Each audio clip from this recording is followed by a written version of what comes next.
Esse cara acabou morrendo, reencarnando num tipo de slime mágico. Tudo começa quando ele tá na rua com os amigos dele e de repente começa a correr um cara com uma faca na mão. Ele acaba acertando os amigos dele, então ele tira eles da frente e acaba recebendo a facada por eles. E em seguida ele cai no chão sentindo muita dor e perdendo muito sangue. E de repente ele começa a ouvir uma voz de uma mulher que começa a falar que ele está sendo resistente a muitas coisas. E a mulher já fala que foi adquirido resistência a apunhalado. E o cara começa a falar que está sentindo muita dor. E a voz na cabeça dele fala que está sendo construído um corpo que não precisa de sangue e ele não sentirá mais dor. E a cada coisa que o cara sente, a voz na cabeça dele fala que isso foi adquirido resistência. E enfim ele acaba morrendo. E a consciência dele entra num tipo de um meio de sistema temporal. Aí quando a consciência dele volta, ele acorda nesse corpo aí, tipo de uma slime, no formato de uma gota de água. E aquela hora na rua, tudo que ele estava sentindo e sofrendo, aquela voz na cabeça dele é uma habilidade que ele tem. E ela pegou tudo aquilo de base para produzir algo que seja vulnerável a tudo que ele passou. Bom, e ele acaba aparecendo nesse tipo de caverna. E ele começa a explorar o lugar que ele tá. Bom, e ele começa a se perguntar pra onde vão as coisas que ele come, porque parece que ele nem tem estômago. E a habilidade dele é ativa e fala que é estocado no estômago da habilidade única dele, que é o predador. Ele lembra da voz e pergunta que ela é. Ela fala que ela é a habilidade única que ele tem, que é o grande sábio.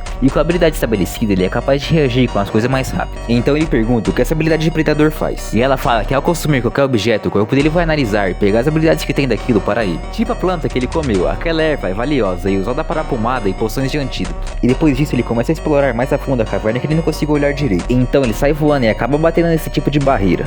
E ele fala que achou estranho porque não sentiu nenhuma dor. E a habilidade dele fala pelo fato dele ter conseguido a anulação de dor, ele não sentirá dores. E que o dano sofrido foi de 10% e que agora a habilidade de regeneração foi ativada. E aí ele percebe que ele não sente dor, mas mesmo assim ele recebe danos. E de repente ele escuta uma voz atrás dele e essa sombra gigante aí que estava perguntando o que ele estava fazendo ali.